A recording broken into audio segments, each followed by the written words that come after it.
biggest benefits of traveling and being worldly and having traveled around the world extensively, and having traveled around the world, I'm sorry to break it to those who think they've seen the world and they're a world traveler, but that means in excess minimum of 75 to 100 countries, because you need to see those number of countries to understand what I'm talking about.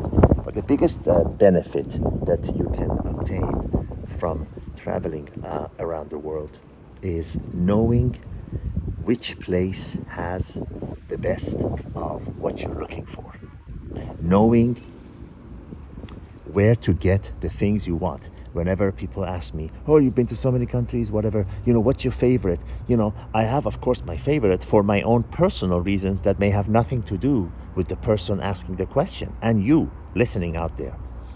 So I always tell them the same thing. Tell me what's important to you, what matters to you, what makes you most fulfilled, and I can tell you where to get it.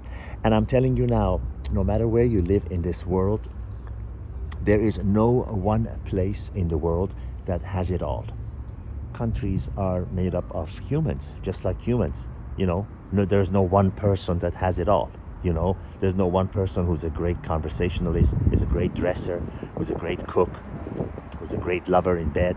You know what I mean. Who's a big money earner. No, unfortunately, the way it is a person has this set of skills, another person has that set of skills. You wish you could combine them all together, but we can't. Such a thing does not exist.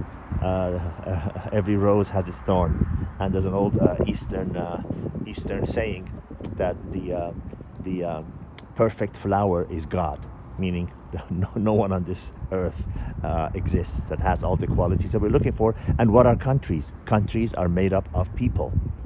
Individual parts make the whole. That is why there's no one country that has it all. But there's a big caveat here.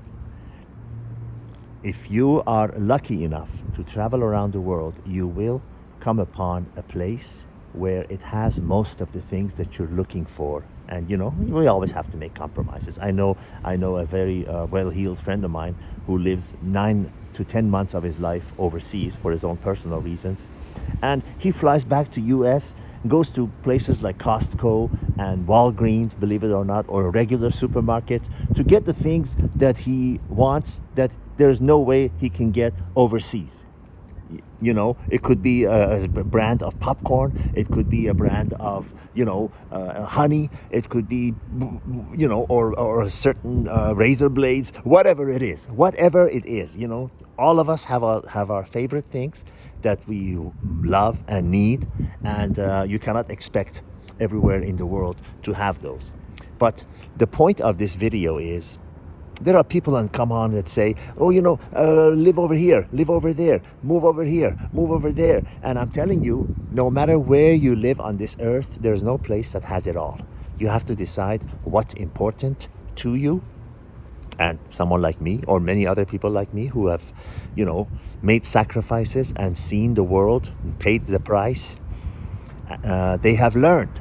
And when you put yourself out there, when you travel, when you're out of the house, when you're out of your house, out of your town, out of your country, out of your continent, you will learn by talking to other people, also exchanging ideas. Oh, such and such place has this? I didn't know that. I'll give you an example.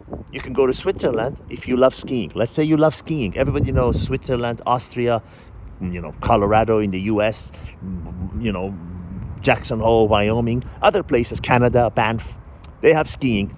But did you know that you could go to Pamporovo, in Bulgaria and Romania, these places, and they have just as nice ski slopes at maybe an eighth of a price. And that's not just for ski lifts, but it's also for the hotels and the meals and everything around the ski slopes. But you can also go to Kitzbühel, Austria, and you can go to Chamonix, France, and pay what billionaires pay.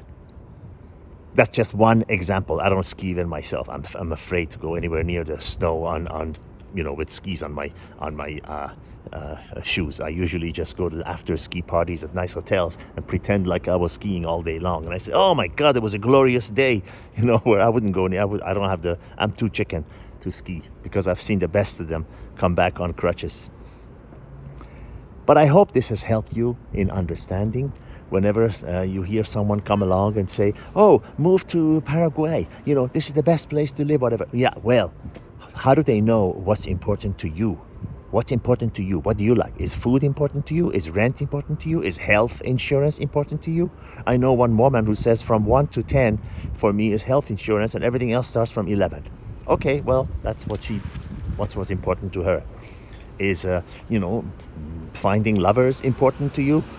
You have to know what's important to you, and you have to be honest with yourself, and you have to be realistic. And then you will have a far better life relocating or spending the most of your free times, any time you have an opportunity, living and spending time in those places that has all the things that you're looking for. If you want to catch salmon, then put your fishing rod, fishing bait, whatever, in a pond that has salmons in it. All the best.